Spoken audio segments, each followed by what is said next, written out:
Muy buenas tardes, amigos y amigas de los medios de comunicación.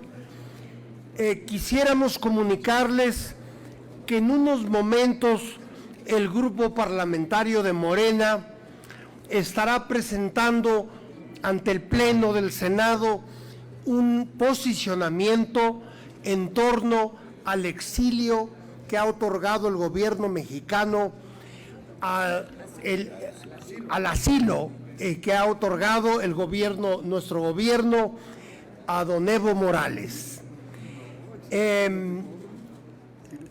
Más que dar lectura al posicionamiento que ya ustedes van a escuchar dentro de en breve, quisiera hacer algunos comentarios acerca de este tema. En primer término, recordarles a todos y a todas que la gran tradición mexicana de otorgar asilo se remonta nada menos que al siglo XIX. La primera vez que en México se otorgó asilo a una personalidad extranjera fue en 1835. ¿Y qué decir de los innumerables ejemplos a lo largo del siglo XX, donde uno de los grandes méritos de la actuación internacional de México fue, por ejemplo, la manera en que el gobierno del general Cárdenas acogió al exilio español, que tantas aportaciones hiciera a la vida nacional, en particular a la vida intelectual, académica y artística de México. Y hay muchos otros ejemplos. Mencionaré unos cuantos. Desde luego está el caso de José Martí, a fines del siglo XIX, de Víctor Raúl Aya de la Torre, de Rigoberta Menchú, de Héctor Cámpora, naturalmente el célebre caso de León Trotsky y el de muchas figuras de la cultura y las artes de la talla de Pablo Neruda y Luis Buñuel. En ese contexto general, creo yo que tenemos que enmarcar el caso de Evo Morales y su asilo en México. Me parece que es actualizar una de las mejores tradiciones diplomáticas de México. Y quisiera recordar, porque en estos días naturalmente se ha agudizado la discusión en torno al actuar y a la posición histórica de Evo Morales. Quiero recordar que durante sus gobiernos, don Evo Morales, hay un ruido.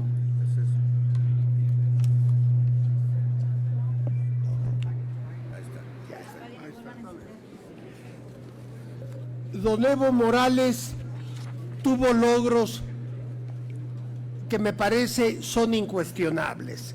Por ejemplo, el hecho de que la pobreza, y en particular la pobreza extrema, disminuyó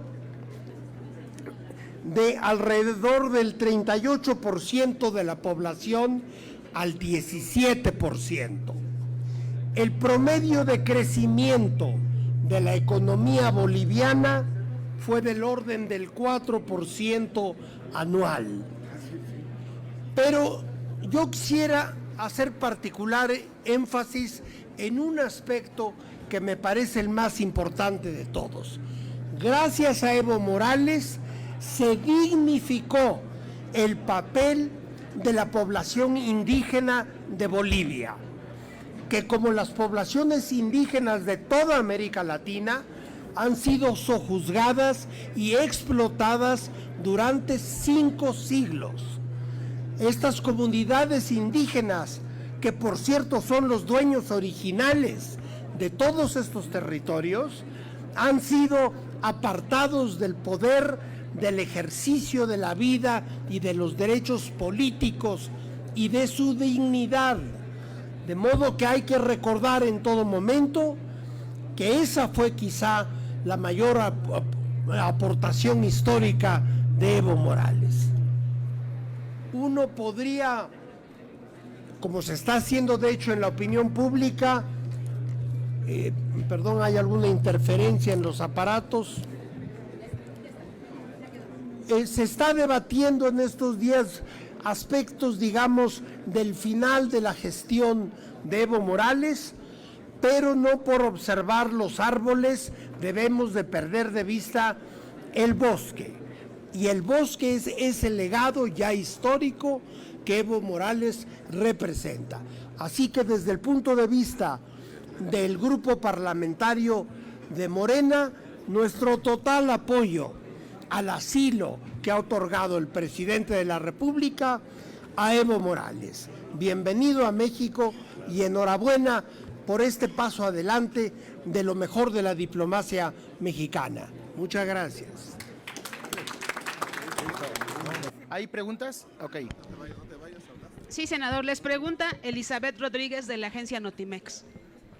Muy buenos días o tardes, perdón, tardes ya. Tardes. Muy buenas tardes. Sí, yo tengo dos preguntas, una para el doctor Navarro con relación a la ley que hoy se va a votar y la otra es para el senador Vasconcelos. La primera, doctor Navarro, ayer hablé con un padre de familia, con Israel, y él comentó que ya tienen un acuerdo, que de hecho hoy lo van a firmar, si no es que ya lo firmaron.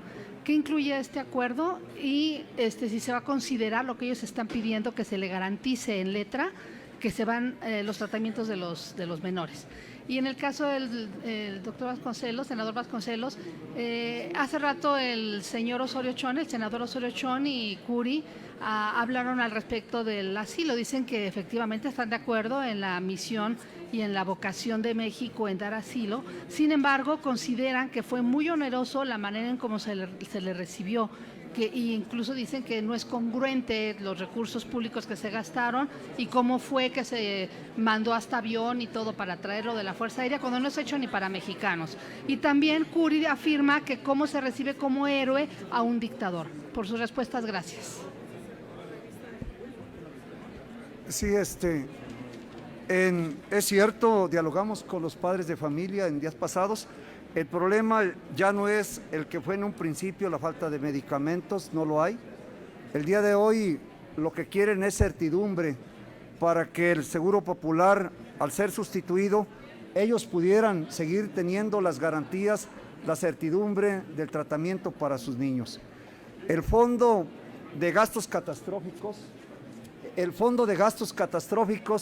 es sustituido del Fondo de Salud para el Bienestar, en el cual se fortalecerá además con 40,000 millones de pesos para aumentar la cobertura a otro tipo de enfermedades catastróficas y también no limitar hasta los 5 años el tratamiento de cánceres. Hace ratito les platicaba a ustedes, en el caso del cáncer del ovario, se está garantizando, por ejemplo, hoy en día, el tratamiento para 2 tipos histológicos de cáncer de ovario en la mujer. Hoy se trata que las 5 variedades que se encuentran identificadas tengan garantías de tratamiento, ¿sí? Aumentar la cobertura de gastos catastróficos, que es lo que está generando no solamente disminución, sino que el patrimonio económico y material de muchas familias se acabe. Va a quedar esa certidumbre que ellos nos han planteado de una muy buena manera dentro del espíritu de la ley, de las reformas de ley. ¿Sí firmaron este acuerdo entonces? Sí, fue una solicitud. Una carta compromiso. Sí, fue una carta compromiso y una solicitud que ya se le pasó a la mesa directiva, ¿sí? Y algunas de los puntos de vista se incorporaron ya dentro de la exposición de motivos. Tenemos hoy en día no una prisa impensante, sino el hecho de no perder tiempos, porque debe de encontrarse en el presupuesto de egresos a discutir ya y aprobar por la Cámara de Diputados. Por eso está dentro del espíritu de la exposición de motivos y también lo habremos de discutir e incorporar dentro del reglamento que se tendrá 6 meses para elaborarlo una vez que inicie a partir del 1 de enero del 2020. Muchas gracias. Gracias a usted.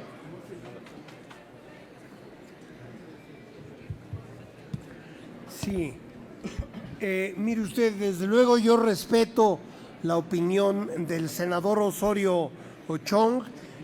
No solo cada legislador, sino cada ciudadano y ciudadana tiene todo el derecho a su punto de vista.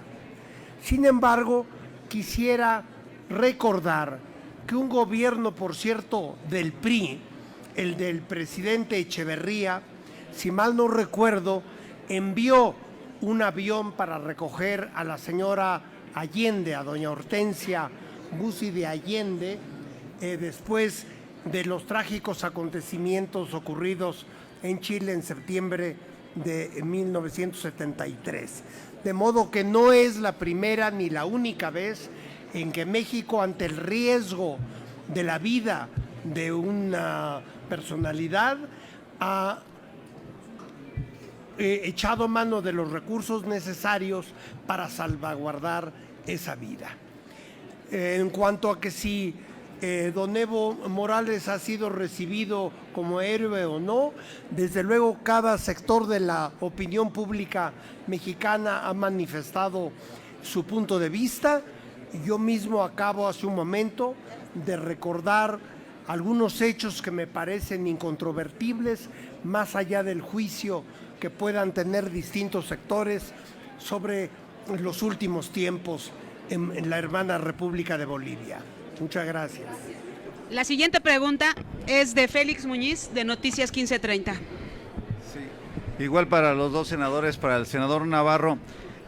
Senador, pues precisamente los padres de familia que los hemos tenido aquí y que el martes pasado no nos dejaron pasar, no entramos porque ellos pedían hablar con ustedes y definitivamente la bandera de Morena, escuchar a la gente y no vi por qué no estuvieran allá afuera con ellos, pero bueno, parece ser que queda en la iniciativa el hecho de que se garantice esa póliza. Ellos decían que habían 40,000 millones ya de pesos destinados en el Seguro Popular para esto. No sé si esa cantidad está garantizada para que ellos también, allí en la ley, la tengan por escrito y no vengan a cerrar otra vez el Senado. Y para el senador Vasconcelos, pues sí, la tradición de asilo en nuestro país eso está garantizado desde hace muchos años, los españoles, los argentinos, los chilenos, todos los hemos tenido aquí, ¿no? Pero yo lo que le preguntaría es, ¿por qué se le asigna gente del Estado Mayor Presidencial al señor Evo? ¿Será México candil de la calle y oscuridad de su casa?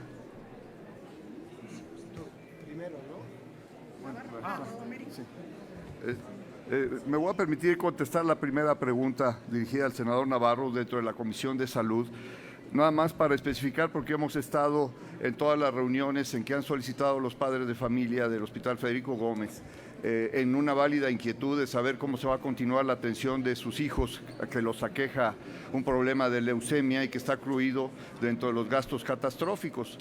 Le podré especificar que nos hemos reunido con estas 10 familias, 15 familias de estos niños, los padres con esta inquietud, cada vez que se ha solicitado esta reunión. El martes también nos reunimos con ellos, salimos del pleno para atenderlos en un salón aquí propio de la Cámara de Senadores y estuvimos atentos para hacer los planteamientos que estaba diciendo hace un momento el senador Navarro.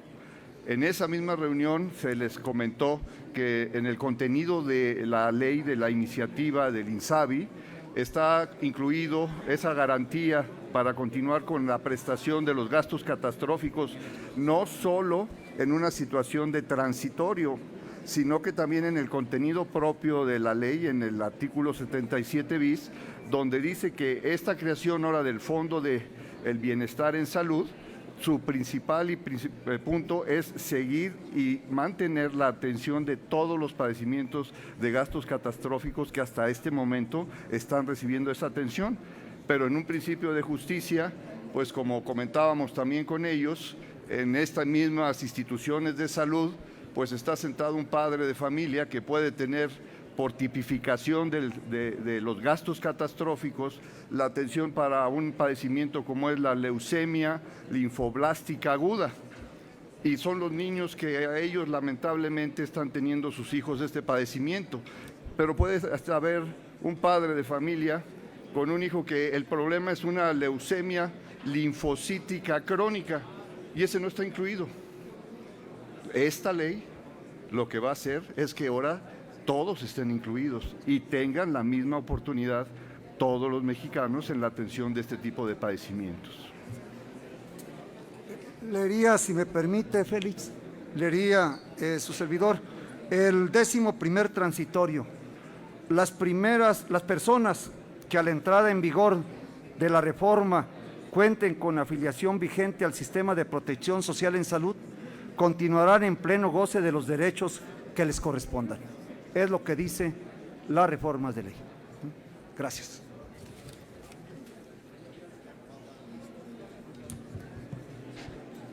Sí, mire usted, el Estado Mayor Presidencial como tal no existe ya, como todos sabemos.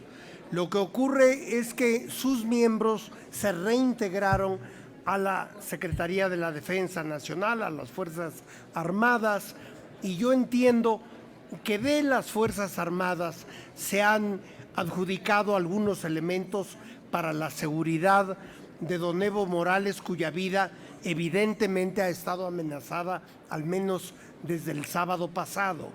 Ahora, les quisiera recordar a todos que nosotros somos poder legislativo. Las decisiones que se han tomado en torno a la seguridad de don Evo, pues evidentemente son y pertenecen al Poder Ejecutivo. De manera que yo solamente le puedo responder lo que es la información que yo tengo. Gracias. La última pregunta es de Gerardo Segura, de Azteca Noticias. Gracias, senador. Es en relación también al tema de Evo Morales. Es que hay quienes dicen que pues es inmoral que se le reciba con tantos privilegios cuando hay austeridad aquí en el país y cuando hay falta de medicamentos, cuando hay falta de presupuesto y que se esté gastando tanto y que debería de haber una rendición de cuentas de cuánto se está gastando en traer al expresidente de Bolivia. Y si no, también se debe de aplicar la austeridad republicana en todos estos gastos que están haciendo con este exmandatario boliviano. A ver, yo no sé realmente cuántos son los recursos que se han utilizado en las últimas horas para atender a don Evo. Yo estoy seguro de que será el mínimo, habrá sido el mínimo necesario para su resguardo. No podría yo precisar de qué cifras se trata, pero me parece un argumento claramente político, diría yo incluso mezquino, ante la gravedad de acontecimientos como los que están ocurriendo en la hermana República de Bolivia. Evidentemente se tendrán que atender las necesidades inmediatas de don Evo y de quienes lo acompañan, miembros de su familia. Creo yo que lo que habríamos de seguir valorando y discutiendo es la forma en que el Estado Mayor Presidencial, cuando existía, gastaba y los recursos de que disponían anualmente, la extravagancia de los gastos de la Presidencia de la República, por ejemplo, en los viajes que hacían los jefes de Estado mexicanos al extranjero. Les recuerdo que solamente el presupuesto de la Presidencia de la República, si mal no recuerdo los datos, bajaron de 3.600 millones de pesos como gasto de la Presidencia de la República el año pasado a 800 millones de pesos este año. Creo que esas son las cosas que debemos subrayar y en las que debe fijarse la opinión pública. Gracias. Yo voy a opinar tantito en la pregunta y en el cuestionamiento que se está haciendo acerca del presidente legítimo, Evo Morales. Están cuestionando los gastos. El gobierno pasado no escatimó gastos en mover activistas, a luchadores sociales en aviones particulares a prisión, en diferentes partes de la República, para poner custodios. O sea, porque eso no lo cuestionó nadie. Son muchos los activistas y luchadores sociales en México que los han encarcelado y que los han movido de un estado a otro en aviones particulares de los propios gobernadores. Porque ahí no hay cuestionamiento. Cuestionen eso. ¿Por qué tanta violación que han hecho con el tema de los medicamentos en México? Históricamente, vayan a los municipios, vayan a las comunidades y están cuestionando esto. Es un gran egoísmo que tienen, definitivamente. Muchas gracias. Una pregunta, perdón, senador. Gracias a todos, amigos y amigas. Hasta muy pronto.